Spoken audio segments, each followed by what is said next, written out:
In the mid-1980s, Christian rock and roll music was just in its infancy. There weren't a lot of Christian bands. You could go to a Christian record store or a bookstore in those days, and the record section would be, maybe 8 feet long and 4 feet tall, like a Blockbuster shelf. And those were all the CDs and tapes you could get of maybe 20, 25 different bands. And I had started a Christian band here in Spokane with some friends, and we were going to see how far we could take it, what we could do, and where we could go. And that was what I kind of thought my life's calling would be, writing songs and making albums and traveling and doing that. That was what I wanted to do. And we were having a hard time getting going, having a hard time finding gigs, having a hard time putting stuff together because, we were in Spokane. Right? So it was tough, it was hard, and then we had, our drummer went off to go play with this guy at some place called Hume Lake Christian Camps. For a whole year he was down. And then he came back after that season, and we put the band back together. And then the bass guitar player went off to go to college. And so during that season, I decided I'd pick up bass guitar. And I was mainly the rhythm player, lead guitarist, bass guitar, drums, with keyboardist. That's what we had. So we didn't have a bass player, so I had to learn to play bass. So I'm learning to play bass along with these songs and getting better at it. We're rehearsing all the time. But I'm thinking, where are we going? What is this going to lead to? Why are we stuck here? I'm trying to break out of the tiny box I'm in to get the life I really want, to do the things I really want to do, and it's never working.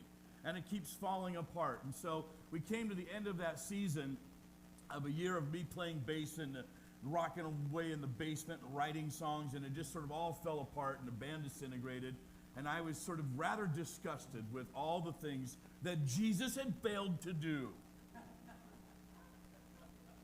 And this guy comes back to recruit our drummer away again for another season at Hume Lake Christian Camps. And as he's getting ready to go again, his bass player quits and he needs a bass player.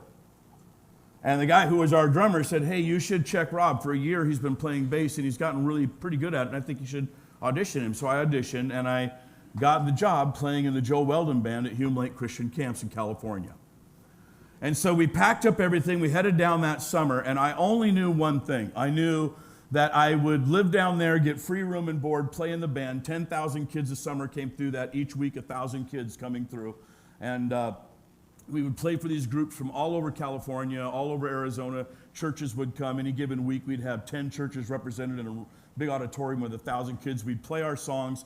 A lot of the worship music I had written, we would perform that music for them. Those songs would then go back into those churches, and they would play them as their worship things. And I packed up everything I owned, went to Hume Lake Christian Camps, knowing I would never return to Spokane again. And I would say, yeah, here we are. How'd that work out? The next 5 major moves of my life, jobs I got, places I went to, opportunities I had, from Scottsdale Bible Church to Crosswinds Church in California, the next 5 major moves of my life were connections I made through meeting Joe Weldon and playing in the Joe Weldon Band at Hume Lake Christian Camps. It would be the definitive moment that would define the trajectory of my life from then on out. I would win a scholarship to Multnomah School of the Bible because I was playing bass in this band. Kids would come up and ask me all sorts of doctrinal questions. I didn't think I had the right answers. So I went off, I won a scholarship actually, and went off to Multnomah School of the Bible, got a graduate degree, and I went down there, and then from that it led to seminary, another Hume Lake camp. They're like, well, come down here, go to seminary, work at Scottsdale Bible Church, a Hume Lake connection.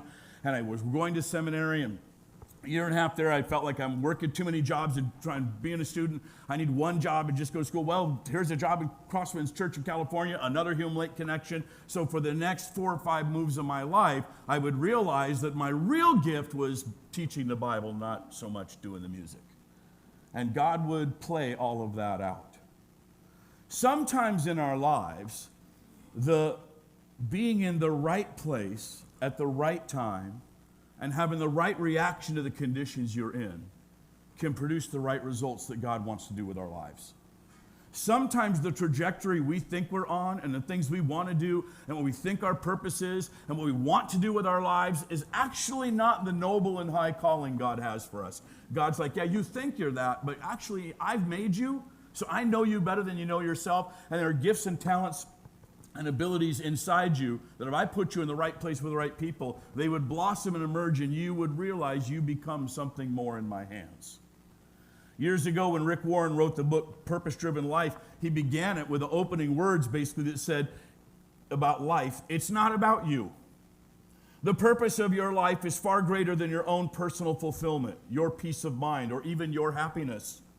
It is far greater than your family, your career, or even your wildest dreams and ambitions. If you want to know why you were placed on this planet, you must begin with God. You were born by His purpose and for His purpose. And I would say most of us have spent our lives trying to do our own purpose our own way and asking God to bless what we want to do. And I think there are times when you find yourself feeling like you're in the wrong place at the wrong time doing the wrong thing and wondering, where is God in this? We're doing a series right now that I'm calling Lessons from the Ancients, and I want to look at Joseph's life in prison. A guy who thought he was in the wrong place at the wrong time and that everything in his life had absolutely failed, but actually, he was in the right place. He was in the right place, and the timing was perfect. And the way he reacted in those places determined the result that God would eventually bring. He would get the right reaction, would produce the right result. So if you've got a Bible, and you do because we've supplied them on the tables on the ends of the rows around you, grab one. And if you don't get on your phone, we're going to read beginning in Genesis 39.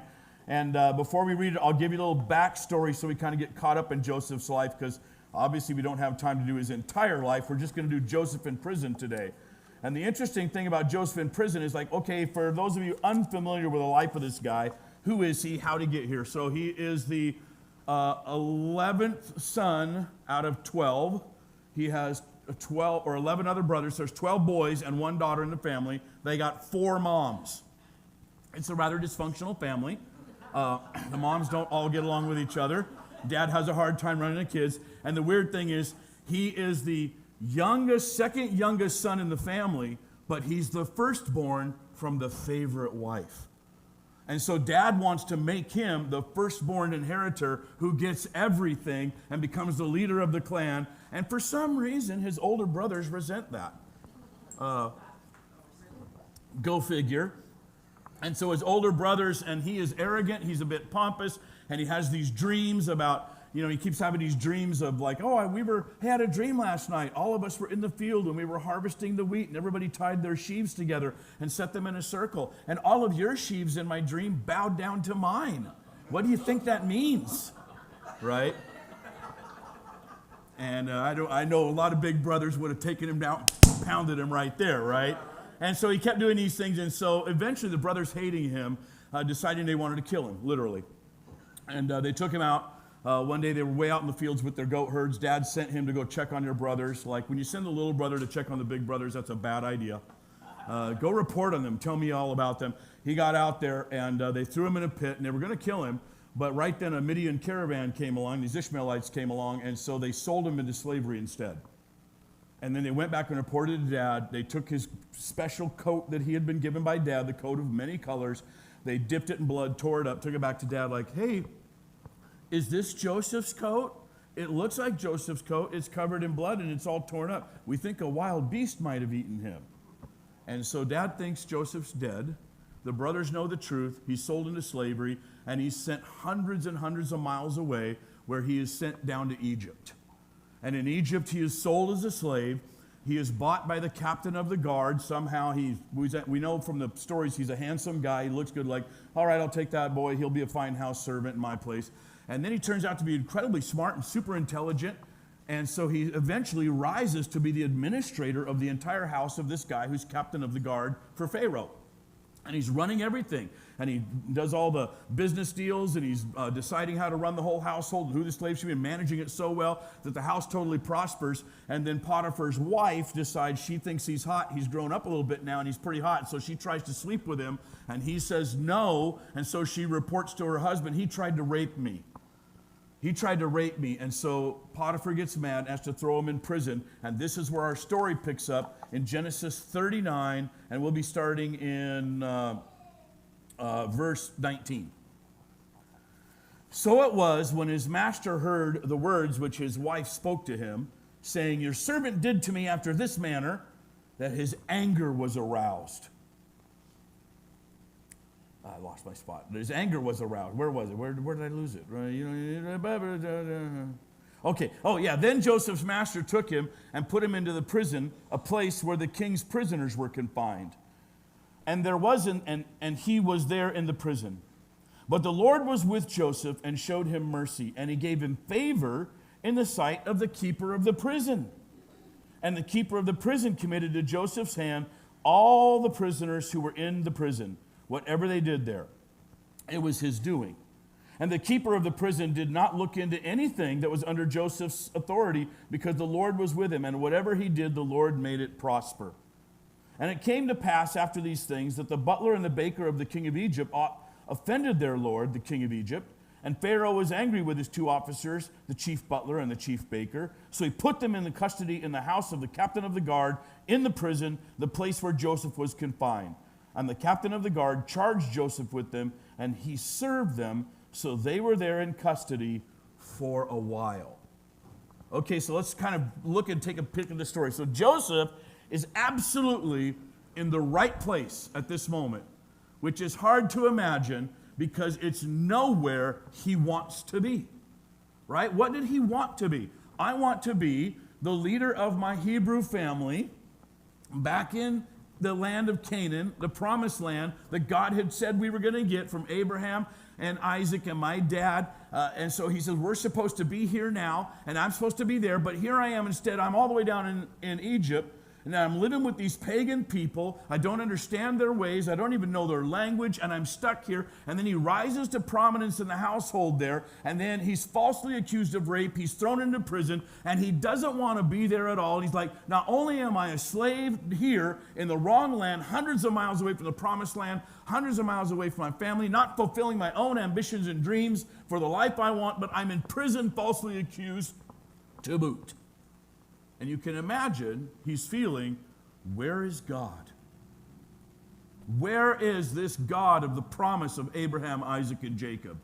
How is God with me? But somehow we know through the text, God is with him in that place because God's prosperity, God's blessing is still on him. Abraham had been told, I will bless those who bless you, I will curse those who curse you, right? So everybody in that family line is living with this thing that he's got the anointing of God on him. And even in this crazy place he has no business being and doesn't want to be, God is with him and he's finding favor. He is actually in the right place. And at a certain moment in history, in time, he's in the king's, he's guarding the king's prisoners that are there. And actually, we know from the story, like the guy who was actually head of the jail just like went home and never came back. He's like, I didn't even look into anything. I put Joseph in charge of the prison. Yeah, chief prisoner number one. He runs the whole thing, and he runs it so well, manages it so wisely. Everybody gets fed. The budgets all work out. There's no hostility. Anything that goes wrong, he takes care of. I don't even need to go anymore. I don't even look into it. He just manages it. That's what they're looking. So Joseph is in this crazy place, and God is with him. And think about, for you and I, we're like, oh, we get the story, so we understand what's going on with Joseph. But you got to look at it from Joseph's perspective. He's like, why am I here? I don't want to be here. I'm supposed to be back with my family in the promised land. My ambitions are to become the head of the family and have a lot of sheep and a lot of goats and some cows and run things well at home. That is my goal. That is my dream. That is my ambition, to live amongst my people, worshiping God my way, not dealing with any of these false gods, and being the chief and best goat herd that anyone ever saw. That's his ambition. And God's ambitions are like, oh yeah, you got skills.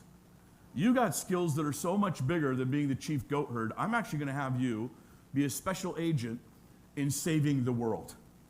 That's God's ambitions for him. What is he learning when he's in Potiphar's house? He gets down there and you realize he's sold into slavery as, he's about 15, 17, I think is when he's sold into slavery. He's 17 years old. He shows up in this house. He's 17 years old. He doesn't even speak the language. I'm sure he couldn't read or write Egyptian. At Potiphar's house, somehow he was so bright, so smart, he learned the language fast. He learned to read hieroglyphics. He learned how to interpret things. He could business administrate. He saw them doing agricultural stuff. He had better ideas for how they could irrigate. He could see procedures for how they could harvest stuff faster and quicker and more efficiently. And he would just pop up with these ideas. And hey, I've got an idea. I was watching us out here, and we were harvesting the wheat. And I realized that if we re-coordinated and we did it this way, and suddenly Potiphar's like, yeah, let's do your idea. Yeah, let's do yours. So a few years later, he's now in charge of everything, and he has learned the social customs. He has learned the language. He's learned to read and write. He has learned the ways of a business administration. He's now running things so much bigger than just managing a bunch of sheep and goats. That's what he learned as a slave in Potiphar's house. And I wonder then, he's thrown into prison, and what is he learning when he's in prison? He's thrown into prison. What does he learn in prison? Well, we know from the text, this is kind of a unique, special prison. It's not the prison that the average riffraff and commoners were thrown in. It's the prison of Pharaoh's special people who he throws down there. So that means these are people who somehow raised up high in society, did something wrong, committed a crime, rebelled against Pharaoh. So the guys that are in that prison are all people who've been in and out of the court of Pharaoh probably most of their lives. They're from the noble class. So how does this Hebrew slave boy get to be in the position where at the right time he's going to meet two of the top Egyptian pharaohs or officials in the court of Pharaoh, the most powerful man in the world? He has to be in the right place at the right time to have that meeting. Where does a goat herd, a Hebrew goat herd from Canaan, get to meet the top officials in Pharaoh's court? When's that ever going to happen? And the answer is it's not. There's nobody who's ever going to coordinate that. That gap in society is so huge, there is no way that would ever happen unless God orchestrated something bizarrely crazy, which is exactly what God did. He orchestrated to get Joseph in charge in the prison where all the court officials were thrown. And he was there for a while. So think about what he learned in that prison. He learned who was thrown in there and why. He learned about palace intrigue. He learned about who was who in the court and what they had done. He learned about how the system of the court worked and the gossip worked and the backstabbing worked and who do you trust and who do you not trust, what you do and you don't do. And he didn't learn it by watching. He heard the stories of the prisoners that were in there with him. He was learning all about Pharaoh's court while a prisoner in Pharaoh's prison. It makes you wonder, because I know some of us, undoubtedly in the room, some of us might feel like, I'm off track. I'm in the wrong place, doing the wrong thing. I'm not where I wanted to be in life by this time. I'm at a spot in my life where I actually had dreams of something else. How am I here now? Why am I in the place I'm in, doing the thing I'm doing? I had bigger dreams of what I wanted to do with my life. A lot of us can relate to Joseph, and then the question to ask is, well, perhaps we should look at what is God teaching you in your moment right now. What are you learning in the moment? And I know some of us, in the room, we're on the back third of life. And even if you're on the back third of life, back quarter of life, back fifth of life for some of us, what are we learning, right? The story's not over. It's like, what are we learning even now? What are you learning about people? It's one thing to say, well, I'm learning the information about how to do the job, right? No, not about just how to do the job. What are you learning as you watch bad managers run your business into the ground? What are you learning about inept qualities of people? What are you learning about poor workers who gossip and backstab? What are you learning in the situation you're in? Because it's very likely God wants you to move you into a place at some point in your future when you will be in charge and you will be the person God says, I want you to be the blessing. That when my Holy Spirit fills you, I'm going to put you in a position of leadership, power, and authority, and I want you to be the blessing in the business I put you in the academic situation I put you in the social structure I put you in the volunteer organization you're going to be a part of, in the volunteering. I'm going to put you in that position, and you better have learned some stuff before you get in that position. So the question to ask yourself, what am I learning right now? Right around with the life I'm in, where I'm stuck and what's going on. What am I seeing and not seeing? What works, what doesn't work? Who undermines and who builds?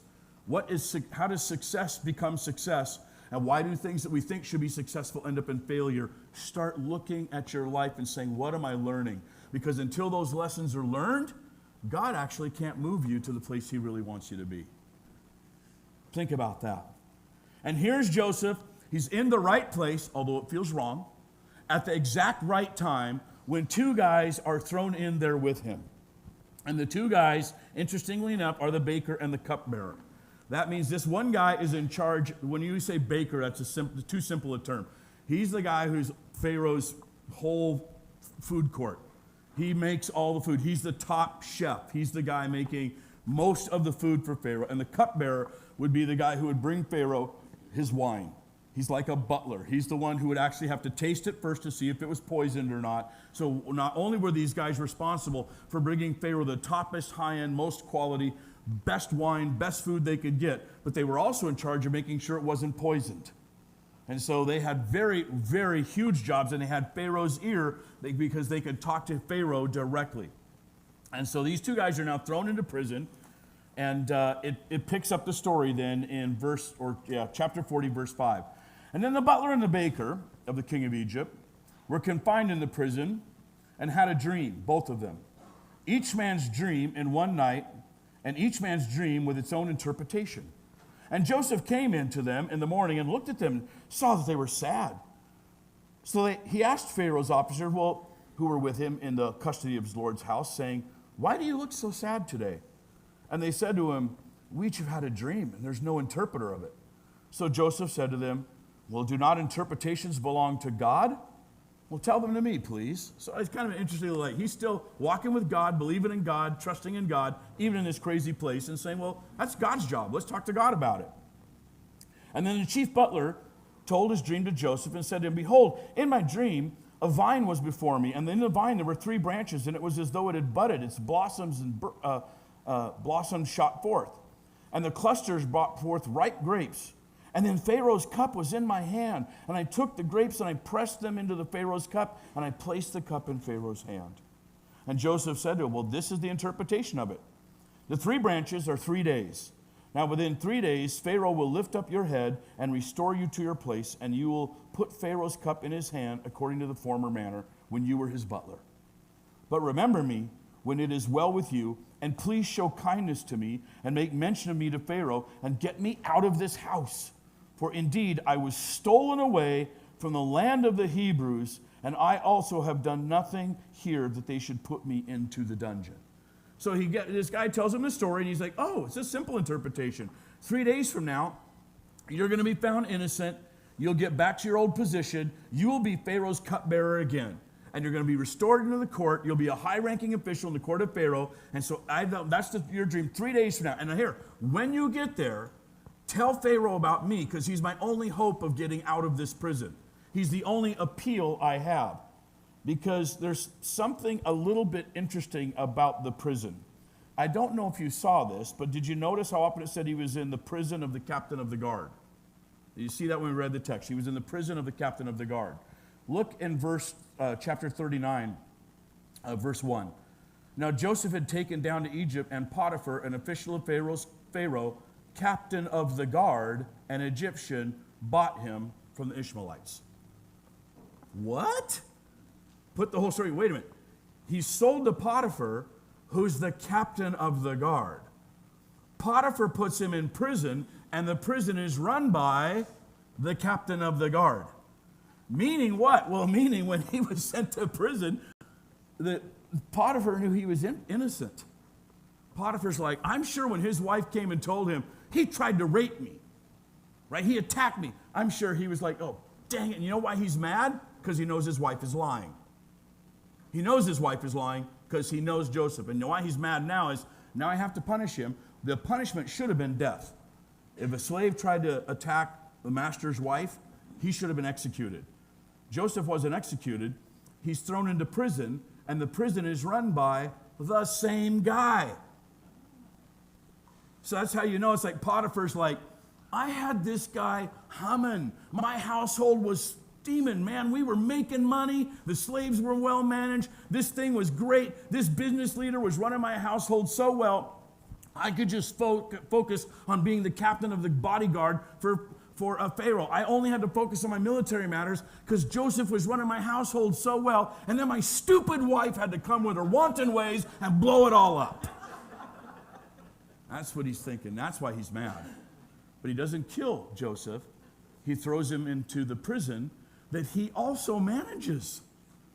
And so Potiphar's like, well, Joseph, I know you.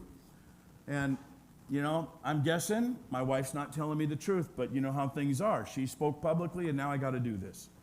So you're in prison, and he immediately puts him in charge of the prison because he knows how good Joseph is. But Joseph has only one appeal. He can't appeal to Potiphar. Potiphar's stuck too. In the court legal system, he's like, I made this judgment. The only appeal you could ever get to possibly be set free is to appeal to Pharaoh himself. When is Pharaoh ever going to listen to the cries of a Hebrew slave who was a goat herd? Never. Pharaoh's never going to hear that guy. And so here, when this cupbearer is being released, Joseph's like, when you get to Pharaoh, you are the only connection I have. Tell him I'm here. Tell him I'm innocent. Get my appeal before him. He's the only one who can set me free. And I'm sure he says, by the way, whisper in his ear, Potiphar will put in a good word for me. I'm sure that's going on. So, easy peasy. That's what should happen. Let's read about the baker who's there.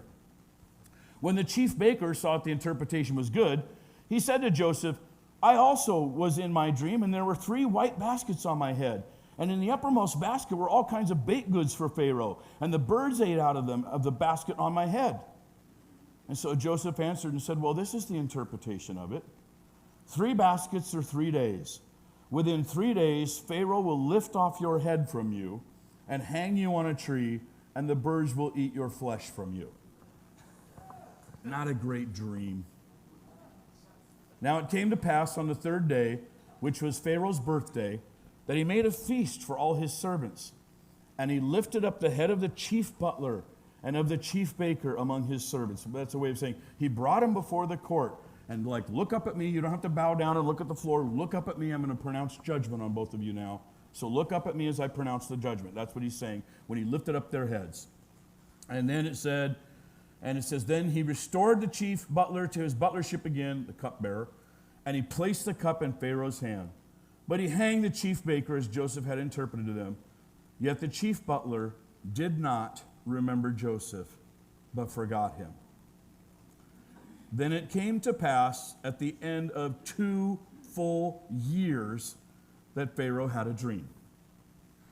So immediately he gets restored, and does he mention, oh, thank you, Pharaoh, I've got my job back, I'm excited, here's the cup, I get all the honors and the accolades and the wealth and the power and the position I've had before. Oh, while I'm here, I need to mention this Hebrew slave boy down in prison.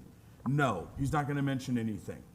In fact, the timing wasn't right. It was awkward, and I'd already just gotten my position back and been declared innocent, and so to ask him for one more favor sort of felt wrong, and I was going to do it later, but then a few weeks went by, and then a month went by, and 3 months went by, and I just didn't want to remind Pharaoh that he had sent me to prison, and because that would be a bad thing to remind him. He was mad at me once, so I'm not going to remind Pharaoh those days. We're just going to wash him out and forget about him, and 2 years go by with no mention of Joseph. The right time is an interesting thing. It's an interesting thing because sometimes in life, you're fine. God has you right where he wants you to be. You've learned everything you need to learn.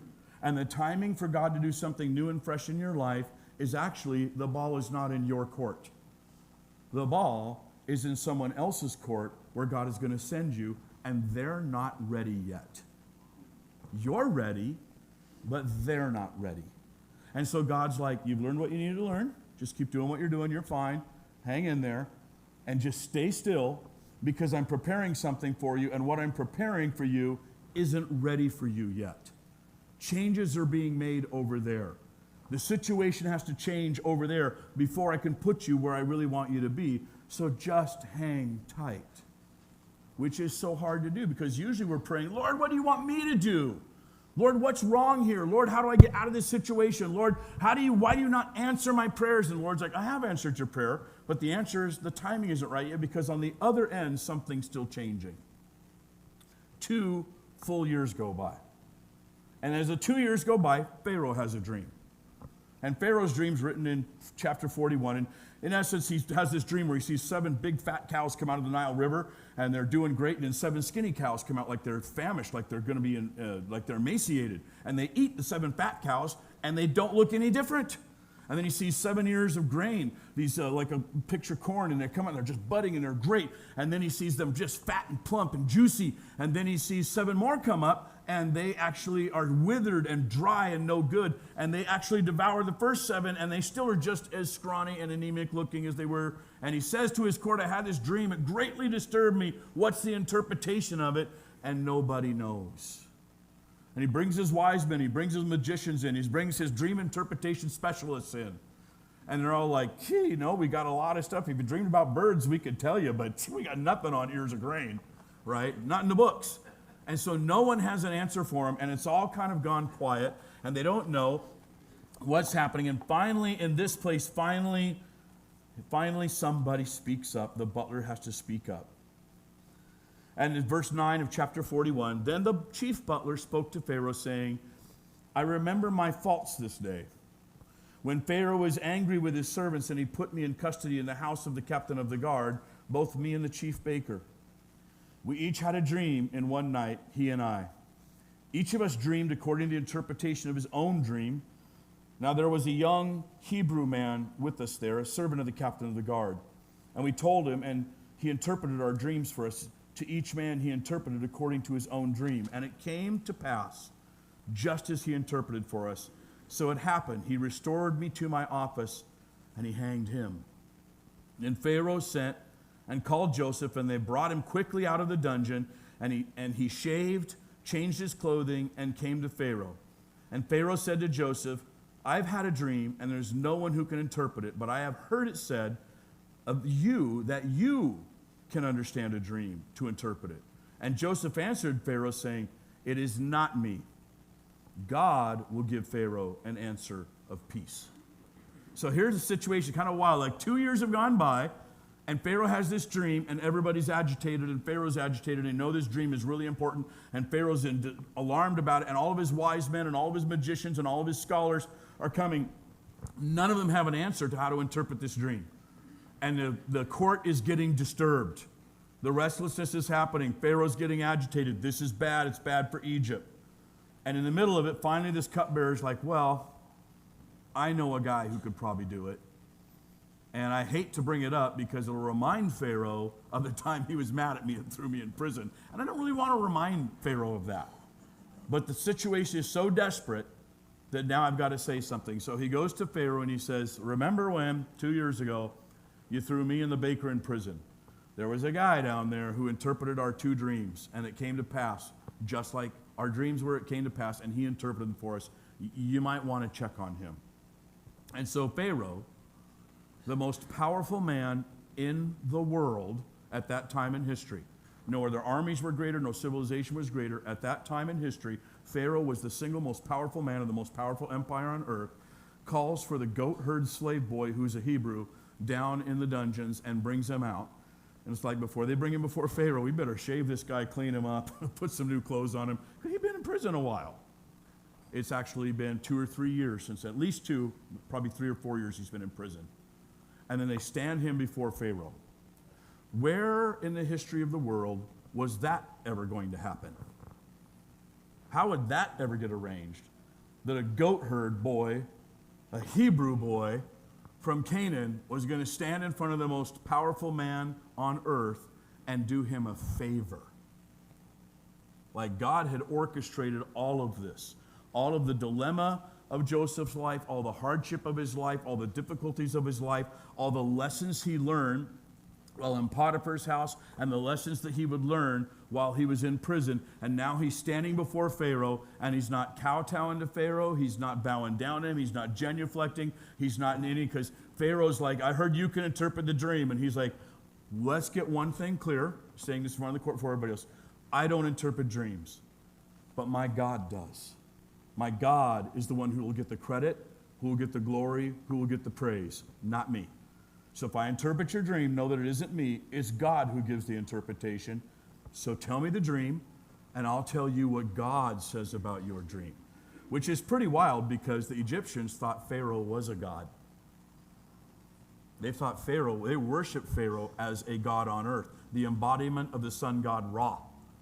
And so he's telling Pharaoh, the supposed god on earth, who can't figure his own dream out, I got a God who can tell you your dream.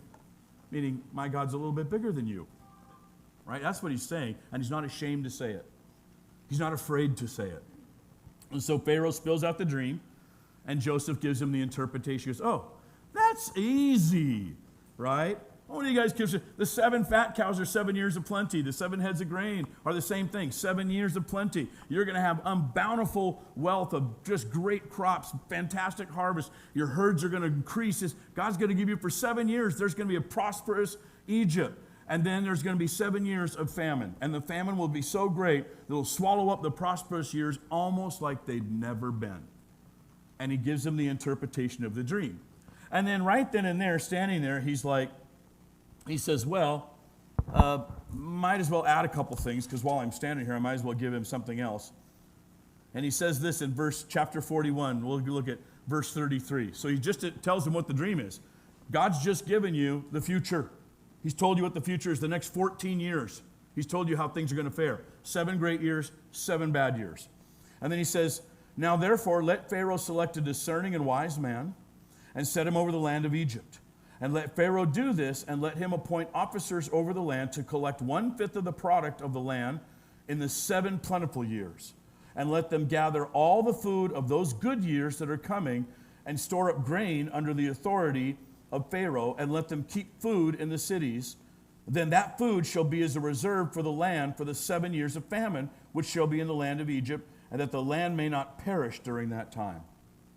So not only does he give the interpretation of the dream, but he's like, oh, well, really, here's what you should do. And his own administrative skills are kicking in. He just can't help but administrate him. He's born to be an administrator. And he's like, so, Pharaoh, really, just to give you advice, I mean, who am I? I'm a slave boy who's running the prison down there. But here's one piece of advice to give. Find somebody really smart and have them collect 20% over the next 7 years. And then you can use that surplus that you have stored away, that when the famine comes, you won't lose everything, but you're going to actually be able to stay alive because you've collected enough. You need a really smart guy who's business administrative savvy, can run that. That's my advice to you, so that your dreams that you've come to you will be for the prosperousness of all of Egypt and won't fail. That's pretty savvy, pretty smart. And so verse 37 says, so the advice was good in the eyes of Pharaoh and in the eyes of all of his servants. And Pharaoh said to his servants, well, can we find such a one as this, a man in whom is the Spirit of God? I like that. Pharaoh's looking around the room and he's like, well, all of you guys are book smart, but this guy's got the Spirit of God in him. He has a wisdom that is supernatural. He has a talent that is supernatural. He's got something going with him. The power of God is on this guy's life. And so who would be better to put in charge? And Pharaoh took his signet ring off his hand and put it on Joseph's hand, and he clothed him in garments of fine linen and put a gold chain around his neck, and he had him ride in the second chariot which he had, and they cried out before him, bow the knees. So he set him over all the land of Egypt. Pharaoh also said to Joseph, I am Pharaoh, and without your consent no man may lift his hand or foot in all the land of Egypt. And Pharaoh called to Joseph's name Zaphnath-Paneah, and he gave him as a wife Asenath, the daughter of Potiphera, priest of On. So Joseph went out over all the land of Egypt, and Joseph was 30 years old when he stood before Pharaoh, king of Egypt. So he'd been sold into slavery at 17. 13 years had gone by, and just giving that interpretation of the dream and telling Pharaoh how to administrate, and Pharaoh looking at this guy going, he's got wisdom. And I'm sure Pharaoh probably brought Potiphar over and said, he's been in your house. You had him in this, you put him in charge. Tell me about him. Potiphar said, oh yeah, he's good. He's really good. So all right, we're going to put this guy in charge of the entire land, and he will be second in command only to me. I will be the most powerful. He will be the second. Everybody has to bow the knee to this guy when he walks in the land, including you, Potiphar, and tell your wife too. Right? Wow. Wow. Joseph's dream and ambition was to be the top goat herd in the clan of Abraham, Isaac, and Jacob. And if he could aspire to that ambition, his life would have been happy. God's plan for him was, no, I'm going to make you the second most powerful man in the world, and because you're in that position, you're going to save tens and hundreds of thousands of people's lives. I have a much bigger plan for your life than you have for yourself. That's God's plan for him. He's looking at all of these things. Why did it take these crazy 2 years? Because the years of plenty and the years of famine were being set up. Pharaoh had to have his dreams for it to be set up. All of those things had to be lined up. The cupbearer had to be restored to his position. All of the things being set up. You imagine all the chess pieces God is moving on the board of Joseph's life to get Joseph to be in the right place, and realizing he's thinking, well, I'm kind of the center. Aren't I the chief? No, man, you're my pawn. I'm putting you where I need you to be to actually take the king at the right move at the right time. And that's what was happening with his life. God was telling everybody what was going to. I have found this, by the way, in your own life you'll find it perhaps true too. God will often tell you the what long before he tells you the when. When Joseph was a kid at 17, he had a dream that his family would bow down to him. God told him what was going to happen at 17 years old. 13 years later, sold into slavery, years in prison, standing before Pharaoh. 2 years more are going to go by and his family's going to come down and bow down to him. God had told him the what when he was 17. He just didn't tell him the when. And I've found in my own life, God's done that a lot. He'll tell you what he plans to do in your life, and you keep getting frustrated because you think God meant like next month. And God, no, 10 years from now. 10 years from now, I'm going to make that happen. Because you've got a lot to learn in the meantime. I was intrigued by this. And look at this, thinking about how much the connections of strange things happen when you think you're in the wrong place at the wrong time. A few years ago, Tanya and I went down to watch South Pacific. The Broadway show was in town. And we got tickets to it, but we got these special VIP tickets where you could come early and talk to some of the cast. And they brought the cast out and they were talking. And this Polynesian woman who played Bloody Mary in the show South Pacific, she was talking about how she got cast. Someone asked her, well, how did you get cast? And she goes, it was the craziest thing. I was struggling as an actress, trying to find my way. I got cast in a show in Whitefish, Montana. And I'm there in Whitefish, Montana, like cowboy, white bread country, right?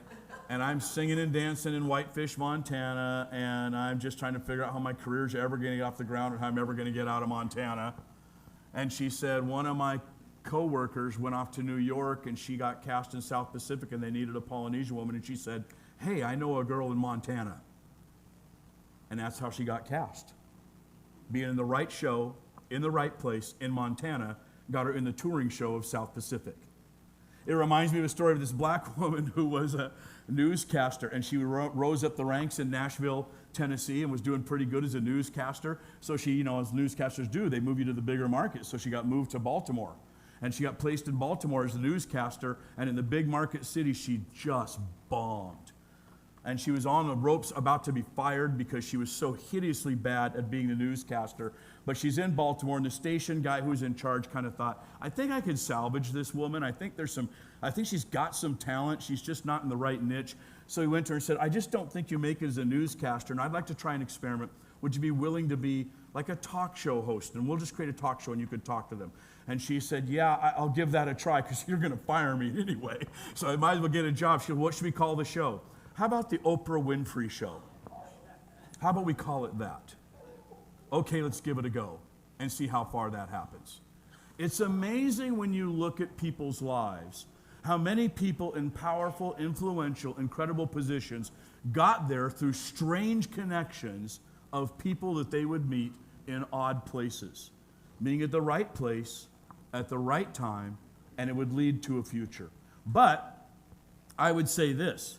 You have to have the right reaction when you're in the slavery household or the prison household. The right reaction is to not lose your faith in God. To always know, who is God? What is he like?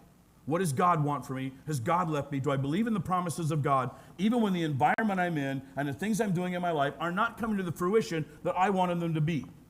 Am I still trusting in God? And Joseph, no matter what he went through, he always believed in God.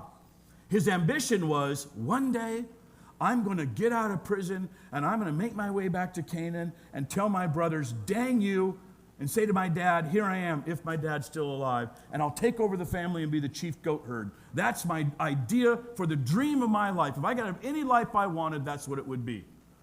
That was his dream. But he never lost sight of God. And God had to say to him, I have a dream of making you the second most powerful man in the world and saving hundreds of thousands of people from dying of starvation. Like, who would have ever guessed that? And I look at all the things. As a slave in Potiphar's house, he worked as if Potiphar's house was his own. As an innocent man in prison, he was trustworthy and ran that prison well. He must have had great insight and wisdom on how to make whatever situation he was in better. He didn't whine, he didn't complain, he didn't fight it, he didn't rebel against it, he didn't undermine it. He actually did what he needed to do to make the situation better. And actually, that's a principle in the New Testament. That's not just something Joseph did, that's something God commands all of us to do. There's a verse in Colossians where Paul is writing to this church, and some people in the church are actually slaves, and they're owned by other people. And he says this, bondservants, obey in all things your masters according to the flesh, not with eye service as men pleasers, but in the sincerity of heart, fearing God. And whatever you do, do it heartily as to the Lord and not to men, knowing that from the Lord you will receive the reward of the inheritance. For you serve the Lord Christ. But he who does wrong will be repaid for what he has done, and there is no partiality. So he was saying to the church, which is a New Testament principle to us, whatever situation you're in, do your best. You're like, oh, well, you don't know that my boss is a complete idiot.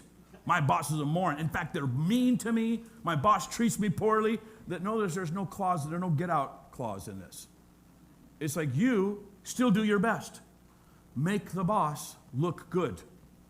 In the environment you're in, do your best because you're actually not working for that person.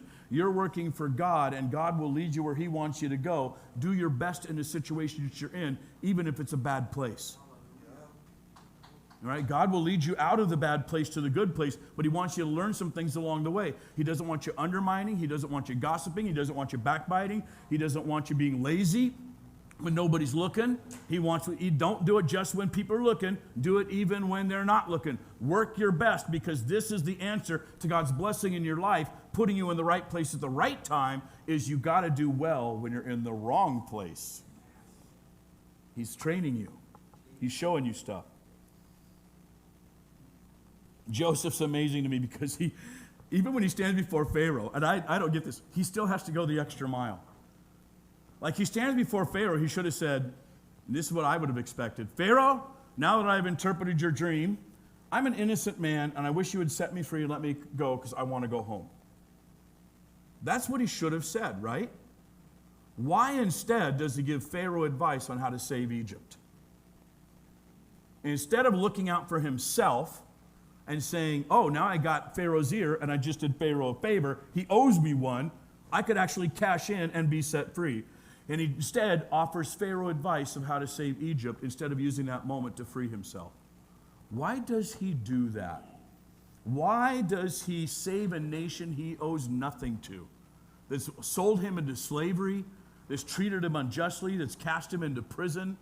Why does he worry that he should save these people, that he should help these people, that he should bless these people with good advice and great counsel? And the answer is because that's what godly people do.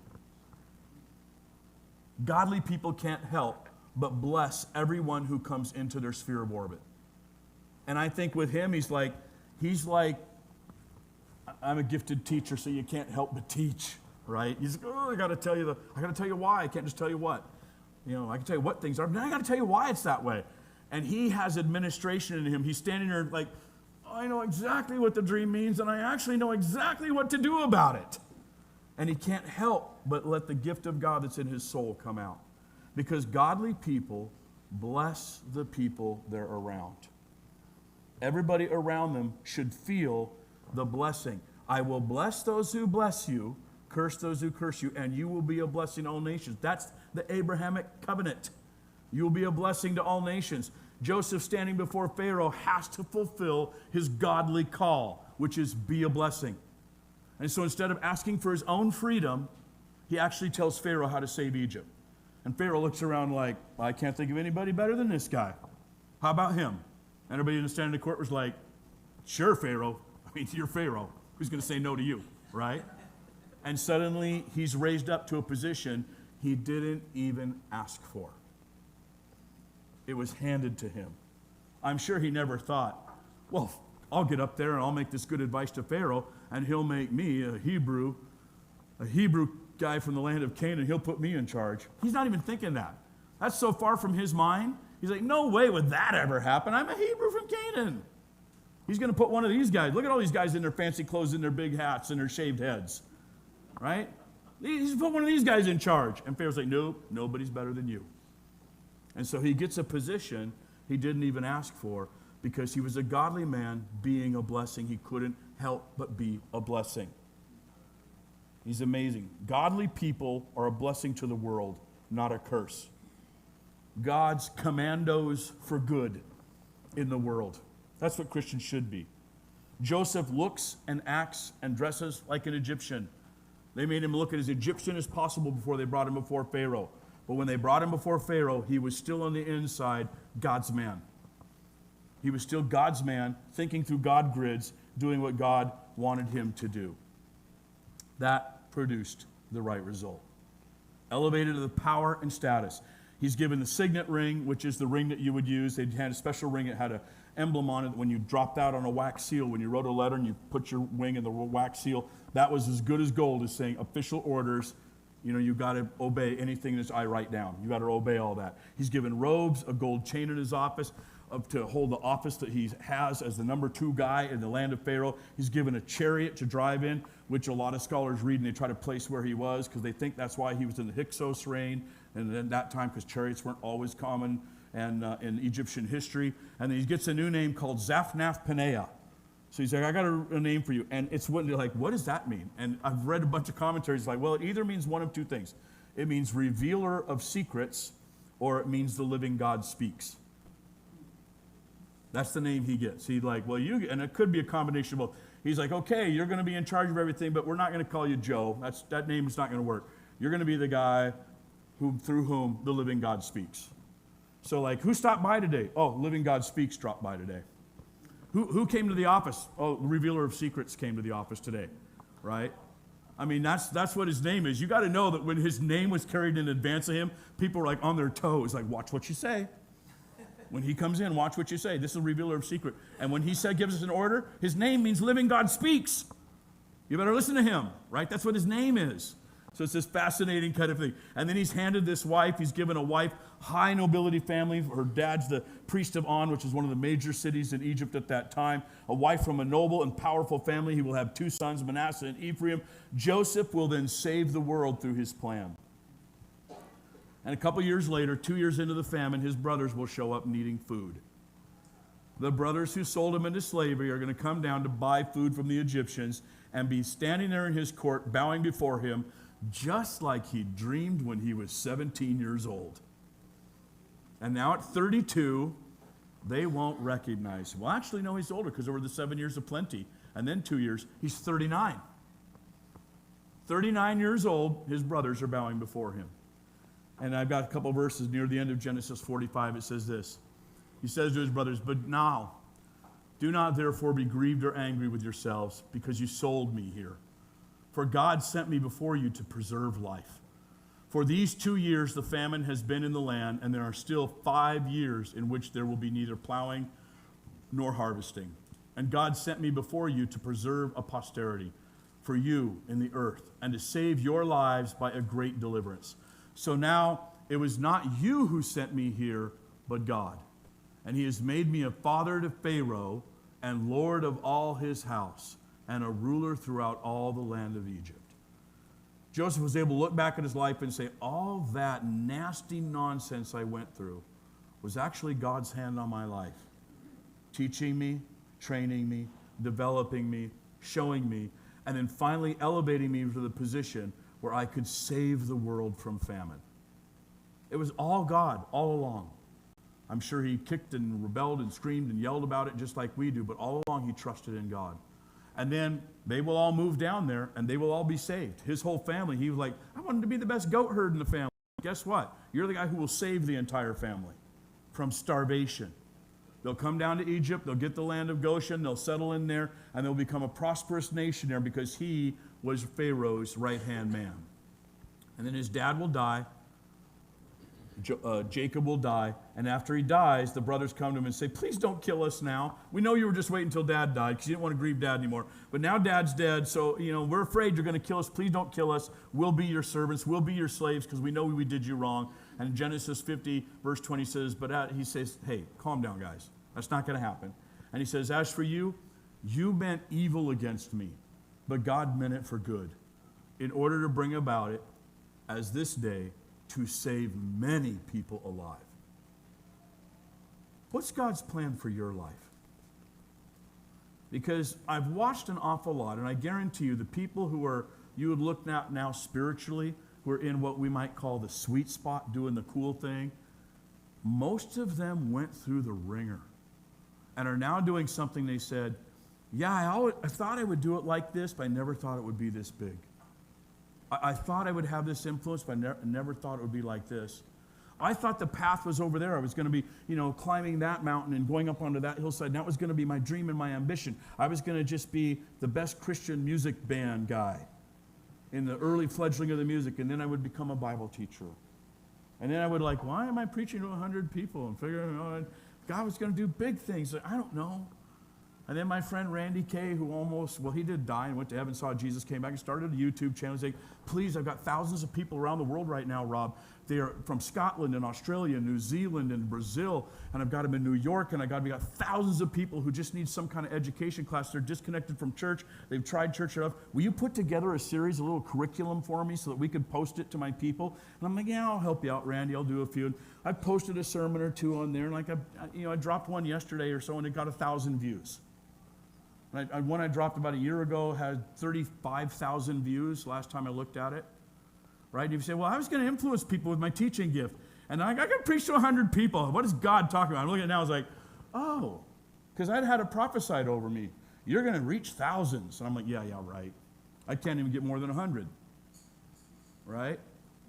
And now I'm like, maybe God knew what he was doing all along after all. Maybe God just said, I'm doing things, just not your way. Maybe God's doing something with you, just not your way. Maybe God still has big plans for you on dreams you'd given up on. Maybe God's thing is to say, oh no, you're not done yet. If you were done, you'd be dead. God would be finished with you. He would call you home. If you're still alive and breathing and sitting in the room, God's saying, I got a few more things for you to do. If you are young, God might be saying, I got bigger, higher places to take you. Some of you are like, I'm stuck in life in the wrong place, doing the wrong thing in the wrong time. And I said, the only thing you can do to get out of that is have the right reaction. And the right reaction is serve God where you are for as long as you can until he shows you otherwise. I realized as I looked at this list of being in the right place, the right time, and having the right reaction and getting the right results, you only have control over one of those things. And the one you have control over is the right reaction. That's the only one you have control over.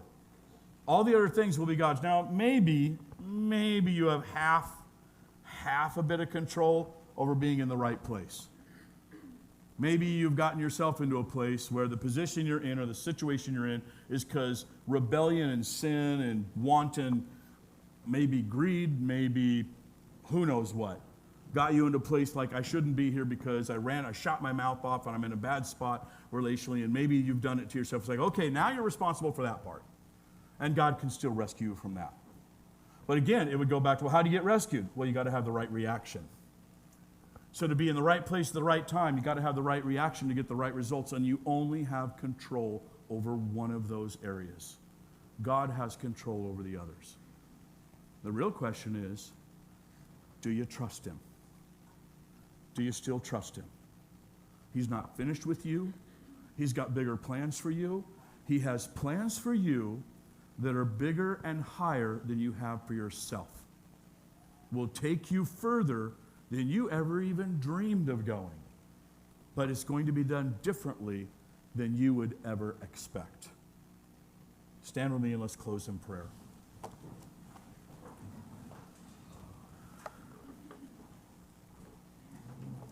I want to say one last thing.